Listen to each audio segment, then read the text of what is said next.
하나님 말씀은 룻기 1장 14절에서 18절까지 말씀. 오늘은 갈림길이라는 제목으로 말씀드립니다. 사사시대에 유다 베들레헴에 엘리멜렉과 나옴이라고 하는 부부가 두 아들과 함께 부유하게 잘 살고 있었습니다. 그런데 흉년이 들자 이웃 모압 지방으로 이주를 했습니다. 이주한 지 얼마 되지 않아서 나오미의 남편이 세상을 떠났습니다. 세월이 지나 두 아들도 장성해서 결혼을 하게 됐는데 한 사람은 오르바요, 다른 한 사람은 룻이라고 하는 모압 여인을 며느리로 맞이하게 됐습니다. 모압에 거주한 지 10년쯤 되었을 때 두 아들도 갑자기 세상을 떠나게 됐습니다. 이제 남편 잃은 세 여인만 남았습니다. 그러자 비로소 시어머니 나오미가 깨달았습니다. 우리 가정이 이렇게 몰락하게 된 데에는 하나님의 백성이 된 우리가 흉년에 살기 어렵다고 하나님이 주신 약속의 땅을 떠나서 이방 지역으로 간다는 것은 이건 하나님이 싫어하시는 일이구나. 그래서 하나님께서 우리 가정에 징계를 내리셨구나 하는 것을 깨닫게 된 것입니다.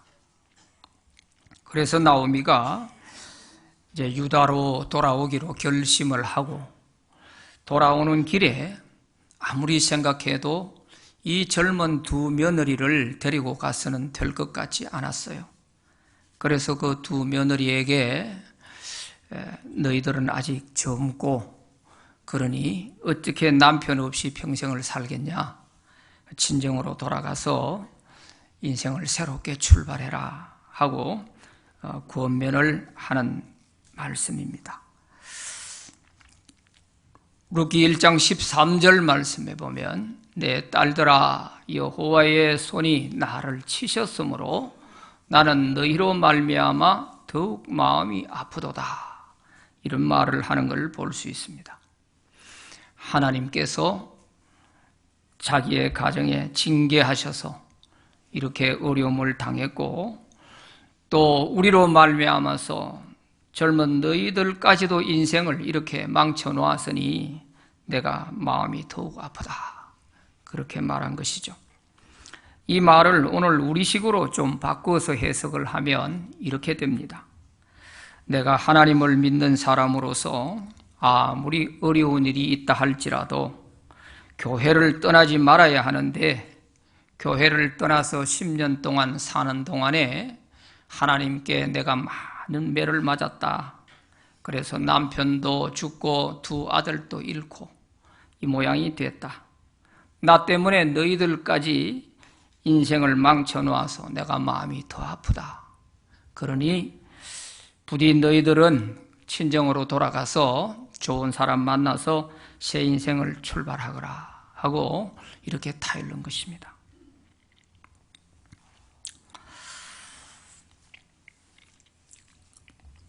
이제 룻과 오르바는 갈림길에 섰습니다. 시어머니 나오미를 따라서 이스라엘로 갈 것인가, 아니면 모압 친정으로 돌아가서 새 인생을 출발할 것인가 하는 선택의 기로에 선 것입니다. 그런데 오르바는 시어머니와 작별 인사를 하고 친정으로 돌아갔습니다. 그러나 룻은 시어머니 나오미를 따라서 이스라엘로 가게 됩니다. 갈림길에서 선택한 두 사람의 길은 어떤 의미가 있으며 또 그 결과가 어떻게 되었을까 하는 것을 세 가지로 말씀드립니다. 첫째는 하나님과 우상의 갈림길이었습니다. 룻과 오르바가 선 갈림길은 단순히 시어머니 나오미를 따라갈 것인가 모압 친정으로 갈 것인가 하는 선택이 아닙니다. 하나님을 선택할 것인가 모압 신을 선택할 것인가 하는가를 결정하는 것입니다. 그것은 나오미를 따라 이스라엘로 가게 되면 하나님을 섬기고 살 것이고, 모압 친정으로 돌아가게 되면 하나님을 섬길 수가 없고 모압 신을 섬겨야 하는 것이죠. 그런데 오르바는 모압의 신을 선택했고 룻은 하나님을 선택하였습니다. 그래서 나오미를 따라서 이스라엘로 가게 된 것입니다. 그동안 두 며느리는 시어머니 나오미와 함께 10년간 살면서 하나님에 대해서 많이 듣고 배웠을 것입니다. 또 나오미를 보면서 하나님을 믿는 사람이 어떠해야 하는지를 아마 잘 알게 됐을 거예요. 나오미는 하나님을 믿는 사람으로서 믿지 않는 두 며느리를 맞이해서 마치 딸처럼 여기고 사랑했습니다. 이런 사랑을 받고 지냈던 두 며느리, 그 입장에서 보면 결혼하기 전에 자기들이 모압에서 섬기던 모압의 신과 나오미가 가르쳐준 이 하나님과는 너무 많이 다르다 하는 것을 느꼈을 것입니다. 그래서 성경에 보면 이 나오미는 늘 그 두 며느리에 대해서 내 딸들아, 내 딸들아 이렇게 불렀어요. 그만큼 딸처럼 사랑하고 이렇게 함께 지냈던 것이죠. 오늘 루기 1장 11절, 12절, 13절에 보면 내 딸들아, 내 딸들아, 내 딸들아 이러면서 며느리를 이렇게 친근하게 부르고 있습니다. 너희는 아직 젊고 딸린 자식도 없으니 친정으로 돌아가서 좋은 남편 다시 만나서 새 인생을 출발하는 것이 좋지 않겠냐. 다 늙은 나를 따라가 봐야 고생만 할 것 아니냐. 이러면서 두 며느리를 설득하는 것을 볼 수 있습니다. 이것이 나오미가 두 며느리를 사랑한 그 진심이라 하는 것을 알 수 있는 것이죠. 그런데 이것은 단순히 사랑하는 시어머니와의 이별이 아니라 그동안 섬기던 하나님을 떠나 전에 섬기던 모압 신에게로 돌아가게 되는 그런 길이 되는 것이죠. 루기 1장 15절 말씀 같이 한번 읽어보십니다. 시작. 나오미가 또 이르되 보라 내 동서는 그의 백성과 그의 신들에게로 돌아가나니 너도 너의 동서를 따라 돌아가라. 오르바가 이제 친정으로 돌아가고 나오미는 한사코 돌아가지 않겠다고 하니까 나오미가 한 말입니다. 네 동서는 봐라. 그의 백성과 그의 신들에게로 돌아갔다. 이렇게 말하잖아요. 그의 신들에게로. 단순히 친정으로 돌아간다 그런 것이 아니었어요. 이제까지 시어머니를 통해서 알게 된 그 하나님을 버리고 이제 다시 이전에 모압 신 그모스와 몰렉이라고 하는 그런 신을 섬기러 돌아간 것입니다. 그러나 룻은 끝까지 하나님을 선택하고 나오미를 따라가기로 한 것이죠. 루기 1장 16절, 17절 말씀 같이 읽어봅니다. 시작. 룻이 이르되 내게 어머니를 떠나며 어머니를 따르지 말고 돌아가라 강권하지 마옵소서. 어머니께서 가시는 곳에 나도 가고 어머니께서 머무시는 곳에서 나도 머물겠나이다. 어머니의 백성이 나의 백성이 되고 어머니의 하나님이 나의 하나님이 되시리니 어머니께서 죽으시는 곳에서 나도 죽어 거기 묻힐 것이라. 만일 내가 죽는 일 외에 어머니를 떠나면 여호와께서 내게 벌을 내리시고 더 내리시기를 원하나이다 하는지라. 아멘. 어찌 이런 사람이 있을 수가 있겠어요? 그 시어머니를 통해서 하나님을 알고 보니 하나님이 얼마나 좋았으면 이런 신앙 고백과 같은 이런 말을 할 수 있겠습니까? 어머니의 하나님이 나의 하나님이 될 것입니다. 참 이건 신앙 고백과 같은 것 아니겠어요? 죽음이 어머니와 나를 갈라놓기 전에는 내가 어머니를 떠나지 않을 것입니다. 만일 내가 어머니를 버리고 떠난다면 하나님께서, 내가 믿는 그 하나님께서 내게 벌 위에 벌을 더 내리셔도 좋습니다. 이렇게까지 맹세를 하고 있는 걸 볼 수 있습니다.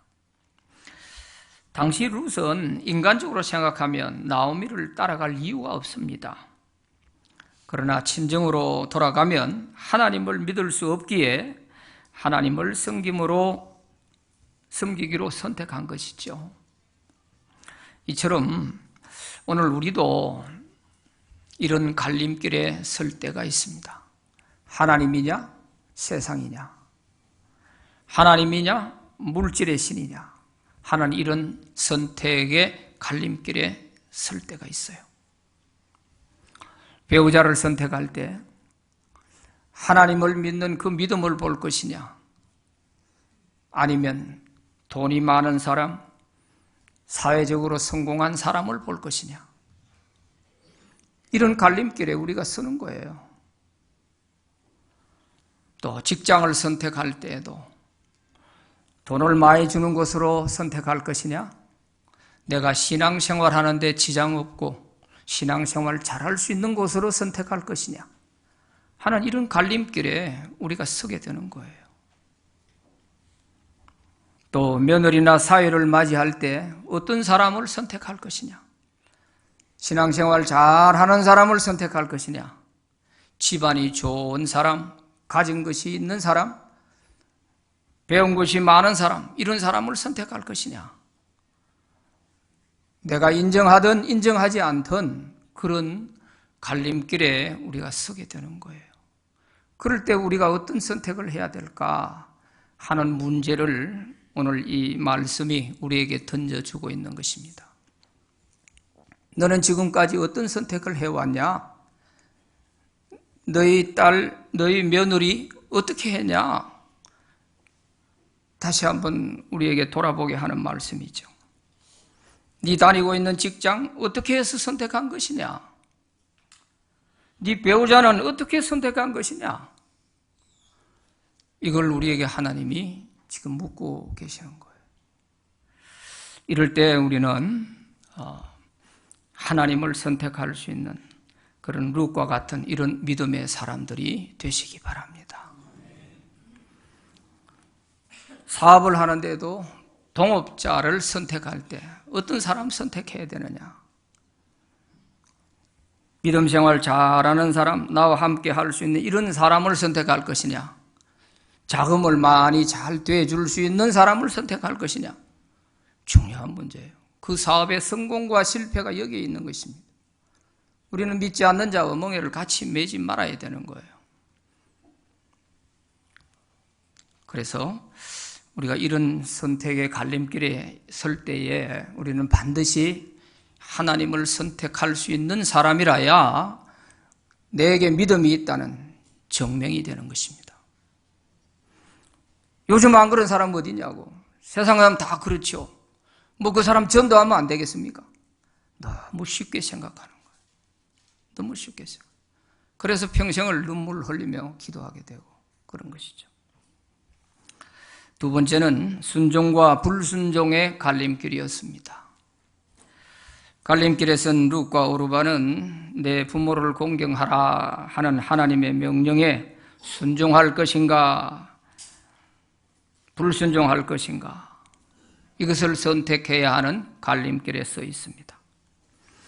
하나님의 명령에 순종하여서 늙은 시어머니 모시고 따라가자니 고생길이 훤히 보이고 자신의 청춘이 너무 아깝지 않습니까?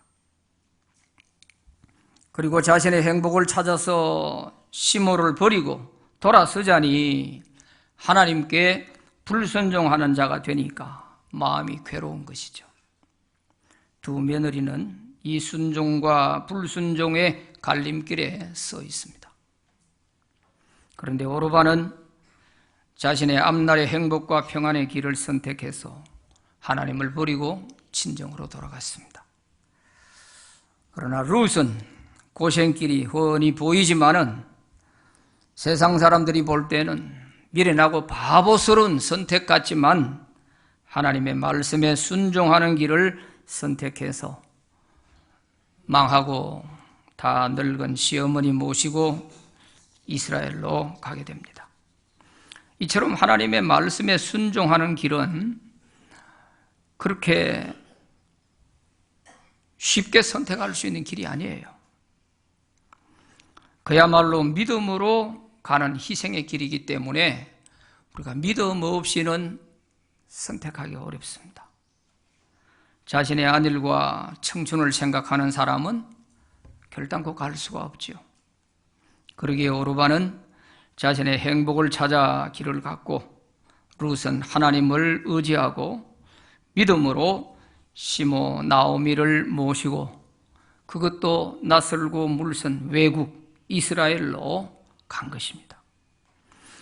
두 사람이 이스라엘 베들레헴에 도착을 했을 때 나오미의 고향 베들레헴 사람들이 다 나와서 나오미를 맞이해 주었습니다.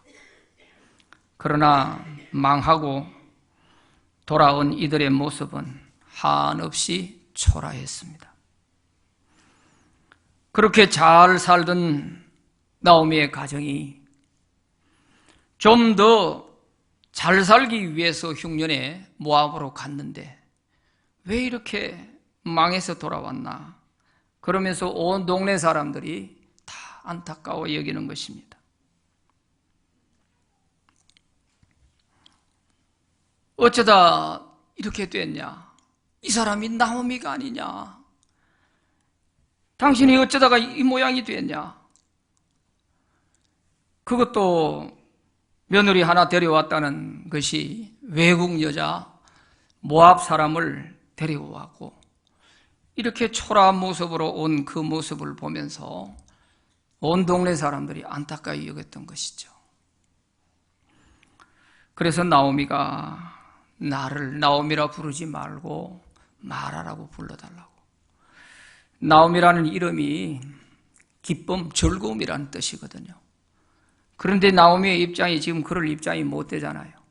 이전에 베들레헴에 살 때는 사실 그렇게 정말 행복하게 살았죠. 그랬지만 지금은 다 망하고 돌아온 이런 모습이니까 나를 나오미라 부르지 말고 마라라 불러달라. 마라라는 뜻은 괴롭다, 쓰다 그런 뜻이에요. 인생의 쓰디쓴 맛을 보고 정말 괴로운 심정으로 돌아온 그런 나오미죠. 이렇게 빈손으로 돌아온 나오미와 룻은 당장 먹을 것도 없었어요. 그러니까 그 이튿날부터 룻이 남의 밭에 가서 보리삭을 주워서 식사를 해야 하는 이런 지경이 됐어요. 마치 그래도 돌아온 때가 보리가을 추수 때가 돼가지고 밭에 가서 이삭이라도 주울 수가 있었어요. 이스라엘 백성들은 추수할 때에 항상 깨끗하게 다 이렇게 하지 않게끔 율법에 그래 정해놨어요. 가난한 자, 과부들을 위해서 좀 남겨놓아라, 좀 흘려놓아라 이렇게 돼 있단 말이에요. 그렇기 때문에 밭에 나가서 이삭을 주어서라도 이렇게 끼니를 해결하면서 지낼 수가 있었던 것이죠. 그러나 룻은 자기의 이 선택을 후회하지 않았습니다. 하나님께 소망을 두고 하루하루 시어머니를 모시고 살아가는 그 삶에 결코 비관하거나 또 절망하지도 않았습니다. 하나님께 소망을 두는 사람은 이런 것이죠. 자, 그렇다면 세 번째, 선택한 이들의 길의 결과가 어떻게 되었을까요? 오르반은 친정으로 돌아간 후로는 성경에 그 이름이 나타나지 않습니다. 딱 룻기에 2번 오르바라는 이름이 등장할 뿐이고 그 이후에는 이름이 없어요. 며느리로 시집 올 때 오르바라는 말이 한 번 나오고 친정으로 돌아갔다 할 때 한 번 나오는 거예요. 이럴 뿐이지 그 이상 오르바의 이름을 찾기가 어려워요. 그러나 룻은 처음에는 이스라엘에 와서 고생을 좀 했죠. 그러나 나오미의 그 친척 가운데 부자로 살고 있는 이 보아스라고 하는 사람이 이 룻의 착한 소문을 듣고 그에게 프로포즈를 해서 결혼을 하게 됩니다. 룻기 2장 11절 12절 같이 한번 읽어봅니다. 시작. 보아스가 그에게 대답하여 이르되 내 남편이 죽은 후로 내가 시어머니에게 행한 모든 것과 내 부모와 고국을 떠나 전에 알지 못하던 백성에게로 온 일이 내게 분명히 알려졌느니라. 여호와께서 내가 행한 일에 보답하시기를 원하며 이스라엘의 하나님 여호와께서 그의 날개 아래 보호를 받으러 온 내게 온전한 상 주시기를 원하노라 하는지라. 아멘. 보아스가 이 룻을 선택하게 된 이유가 여기에 나오는 것입니다. 보아스는 베들레헴 그 지역에서 유지요 부자입니다. 그러면 얼마든지 좋은 여인을 아내로 맞이할 수 있지 않습니까? 그런데 그런 여인을 아내로 맞이하지 않고 이 외국 여자 룻을 아내로 맞이하는 겁니다. 상상하기가 참 어렵잖아요. 더군다나 이스라엘 사람은 외국 사람들과 결혼하면 안 되게 되어 있잖아요. 그럼에도 불구하고 보아스가 이 룻의 그 착한 마음과 하나님을 의지하는 그 믿음을 보고 선택한 거예요. 믿음을 보고. 그러니까 보아스도 이 룻에 대해서 축복을 해주는 거예요. 하나님 여호와의 날개 아래 피하러 온 너에게 하나님께서 온전한 상을 주시기를 원하노라 그랬어요. 그러니까 단순히 룻도 그저 시어머니 한 사람이 불쌍해서 따라온 게 아니에요. 하나님을 선택했다니까요. 하나님을. 그 하나님을 바라보고 왔기에 보아스도 그걸 알고 야, 이 룻이 보기하고 다르구나. 비록 신부는 외국 모압 사람이라 할지라도 그 하나님을 향한 믿음이 참 대단한 사람이구나. 이걸 보고 아내로 맞이하는 것입니다. 이 선택이 과연 잘못됐을까요? 바보 같은 선택이었을까요? 그렇지 않습니다.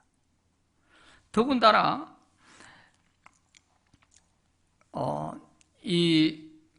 보아스가 룻을 아내로 선택하는 것은요,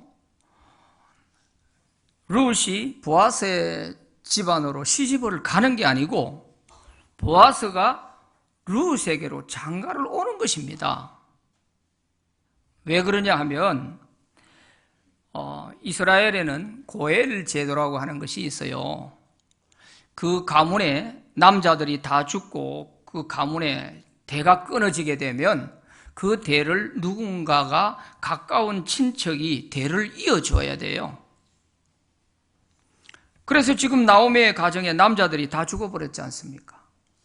그래서 가까운 친척 가운데 이 가문이 완전히 없어지지 않도록 대를 이어줘야 되는데 보아스보다도 더 가까운 친척이 한 명 있었는데 그 사람이 가만히 얘기를 들어보니까 내가 저 집에 가서 대를 이어주게 되면은 아무 덕이 없잖아요. 그러니까 포기를 한 거예요. 그러자 보아스가 그 사람이 안 한다고 하기 때문에 자기가 대신 자원해서 룻을 아내로 맞이하면서 그 가문의 대를 이어주는 그런 사람이 된 거예요.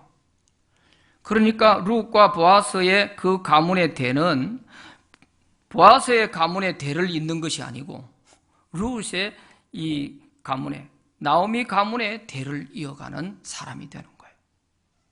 그럼에도 불구하고 보아스가 룻을 선택하는 데에는 그만큼 룻의 그 믿음과 그 마음씨가 너무 착한 거예요. 그래서 여기에 반해서 이제 아내로 맞이해서 결혼을 하게 됐죠. 결혼을 해서 행복하게 살면서 자식도 낳았습니다. 룻기 4장 13절 한번 봅니다. 이에 보아스가 룻을 맞이하여 아내로 삼고 그에게 들어갔더니 여호와께서 그에게 임신하게 하심으로 그가 아들을 낳은지라 그랬어요. 아들을 낳았어요. 그래서 나오미는 이 손자를 등에 업고 마을에 나가면 온 동네 사람들이 부러워하는 거예요. 야, 정말 당신 며느리 하나 잘 봤다. 그 착한 며느리, 믿음 좋은 며느리를 봐놓으니까 저렇게 우리 마을에 유지고 부자인 보아스가 뿅 가가지고 저렇게 당신 사위가 되고 참 부럽다. 거기다가 또 뚜꺼비 같은 아들을 낳아서 업고 나오니까 온 동네 사람들이 부러워하는 거예요. 뭐라고 부러워했는지 룻기 4장 15절 같이 한번 읽어봅니다. 시작. 이는 내 생명의 회복자이며 내 노년의 복량자라. 곧 너를 사랑하며 7 아들보다 귀한 내 며느리가 낳은 자로다 하니라. 아멘. 온 동네 사람들이 부러워하는데 야, 네 며느리 7 아들보다 낫다. 이렇게 지금 칭찬을 하는 거예요. 7 아들보다 낫다. 룻이 받은 복은 여기서 그치지 않습니다. 그 가문이 왕족이 됩니다. 룻기 4장 17절 한번 같이 읽어봅니다. 시작. 그의 이웃 여인들이 그에게 이름을 지어주되 나오미에게 아들이 태어났다 하여 그의 이름을 오벳이라 하였는데 그는 다윗의 아버지인 이새의 아버지였더라. 아멘. 이때 태어난 룻이 낳은 아들이 다윗 왕의 할아버지란 말이에요. 할아버지. 왕족이 됐어요. 왕족이. 가문이 왕족이 된 거예요. 폭삭 망해가지고 돌아온, 거지같이 돌아온 이들에게 하나님이 회복시키시니까 이렇게 되는 거예요. 사실 믿음으로 암담한 상태에서 하나님만 보고 나오미를 모시고 룻이 따라왔지만 그가 사실 고생 그렇게 많이 안 했습니다. 보리가을 추수할 때에 도착했지 않습니까? 그래 나가서 남의 밭에 가서 이삭 줍고 하다가 보아스를 만났거든요. 그러니까 그 보리가을이 채 끝나기 전에 프로포즈를 받아가지고 결혼하게 되는 거예요. 그러니까 불과 고생했다 해봐야 뭐 한두 달이죠. 그렇게 고생하고 이런 사람 만나서 이렇게 복되게 살게 될 줄 누가 알았나요? 아무도 몰랐지. 하나님이 보고 계셨던 거예요. 오르반은 돌아가고 난 후에 지금까지 소식 없잖아요. 참 놀라운 것이죠. 그러니까 우리가 하나님을 바라보고 믿음으로 말씀에 순종하기로 결단하고 나아가는 사람의 앞길에는 반드시 하나님이 그걸 다 보고 계시는 거예요. 보고. 사람들은 하나님이 안 보이니까 그런 선택하면 바보라고, 왜 그런 선택을 했느냐고 그렇게 말할 것입니다. 그렇지만 절대 그런 선택이 어리석은 선택이 아니에요. 절대 그렇지 않습니다.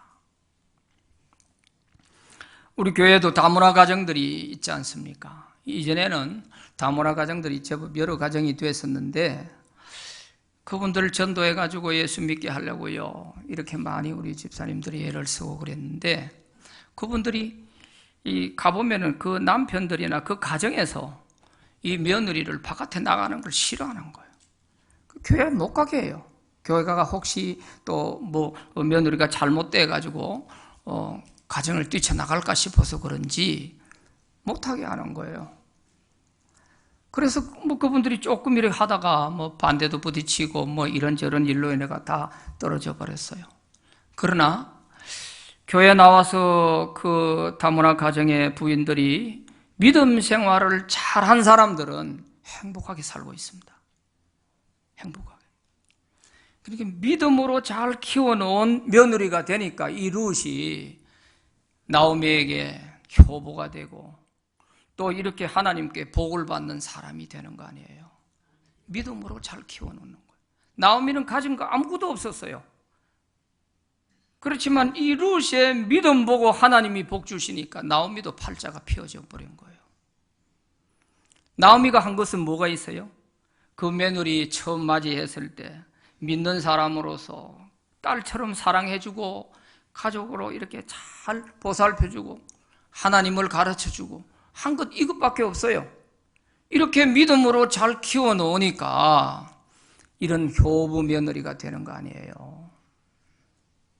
오늘 우리가 잘 생각해 볼 필요가 있습니다.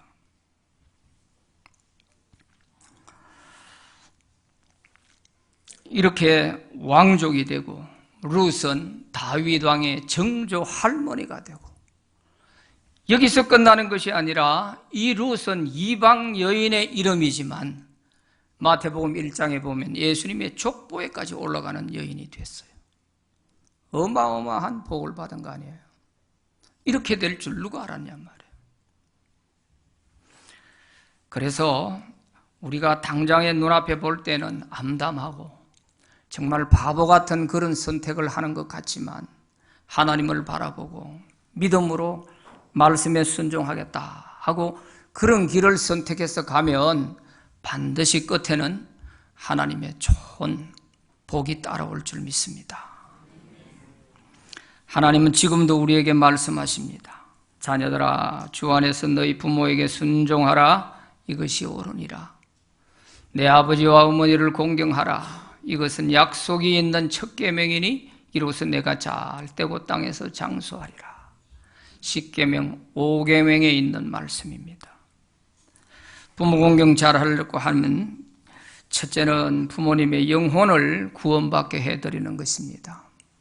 아무리 잘 모시고 잘해도 부모님의 영혼이 구원받아 천국 가게 해드리는 것보다 더 좋은 효도는 없어요. 아마 천국 가 계신 부모님이 계신다면 그 부모님이 두고 온 자식들에 대해서 생각할 때 누가 제일 고맙다고 생각되겠어요? 자기를 전도해서 예수 믿게 만들어준 자식이 제일 고맙다고 생각될 거예요. 내가 그 자식 아니랐으면 내가 지옥 가 있을 텐데 그 자식 때문에 내가 예수 믿고 이 천국에 와 있다니 얼마나 고맙게 생각하겠어요. 땅에서 뭐 좀 잘해드린 거 천국 가서는 그 생각도 안 날 거예요. 땅에 있는 동안 그저 잘해주면 고마울 뿐이죠. 그래서 부모님의 영혼을 반드시 전도해서 살아계실 때 천국 갈 수 있도록 구원받게 해드리는 것입니다. 두 번째는 주님 안에서 부모님의 말씀에 순종하는 것입니다. 하나님의 말씀에 위배되지 않는다면 가능하면 부모 말씀 잘 들어드리는 게 좋죠. 세 번째는 살아계실 때 해드릴 수 있는 것이 있다면 해드리는 겁니다. 내 여건이 안 되는 건 할 수 없지만 내 여건이 되는 중에서는 살아계실 때 해드리는 게 좋아요. 차일피일 미루다 보면 부모님이 기다려주지 않습니다. 세상 떠나고 나면 그같이 후회스러운 일이 없어요. 그리고 후회만 되는 것이 아니에요. 내가 부모에게 못해놓으면 내 자식들이 내게 하는 것을 보면서 두고 회개하게 됩니다. 내가 부모에게 못했더니 저 자식들이 저러는구나. 이게 눈에 보여요. 얼마나 가슴 아픈 일인지 몰라요. 송강 정철이도 어버이 살아실 때 섬기기를 다하여라. 지나간 후면 의하리. 평생에 꽂지 못할 일이 이뿐인가 하노라 하고 시를 읊었어요. 육류라는 사람도 나무는 썩고자 하나 바람은 멋지 아니하고 자식이 효도를 다하고자 하나 어버이가 기다려주지 않는다 하는 이런 글귀를 읽고 온 밤을 지새우며 눈물로 지새웠다, 그런 말이 있습니다. 그리고 자녀들이 예수 잘 믿는 것도 부모에게 효도하는 것입니다. 특히 믿는 부모님을 모시고 있는 분들은 더더욱 우리 자녀들이 신앙생활 잘하는 것이 부모에게 큰 기쁨이 되고 얼마나 큰 효도가 되는지 몰라요. 뭘 좀 잘해드리고 옷 한 벌 해드리고 이것도 좋지만 그보다도 내가 신앙생활을 반듯하게 잘 하고 있는 이것이 부모에게는 큰 긍지가 되고 기쁨이 되는 거예요. 반대로 생각하면 부모는 믿는데 자식들이 안 믿고 있으면요, 그 부모는 하나님 앞에 마치 죄 지은 죄인 같은 거예요. 그러니까 눈물로 늘 기도하게 되는 거예요. 눈물로. 어떤 자식들은 뭐 해드리는 거는 잘 해드리면서 제발 어머니 교회 가자 소리만 하지 마세요, 이런 사람도 있어요. 얼마나 그 부모의 눈물을 더 흘려야 그 자식이 돌아올까요? 믿는 부모는 이대로 내가 하나님께 가면 이 자식들을 구원시키지 못하고 가면 마치 죄인된 심정이라니까요. 그래서 믿는 부모님이 계시면 자녀들이 신앙생활을 잘하는 것이 큰 효도가 됩니다. 부모에게는 이보다 더 기쁨이 없고요. 그래서 자식들이 신앙생활 제대로 못하면 부모들이 교회에서 항존직분자들인데도 머리를 제대로 못 드는 거예요. 늘 그게 약점이 돼가지고. 여러분, 우리가 좀 잘 생각하셔야 돼요. 이제 우리 신광의 성도들은 모두 다 어떤 선택의 갈림길에 서든지 하나님을 분명하게 선택하고 또 하나님의 말씀에 순종하는 길을 선택하면 절대로 후회하지 않으리라 생각합니다. 그래서 다 하나님께 복받는 그런 가정들이 되시기를 바랍니다. 기도합시다. 하나님 아버지 감사합니다.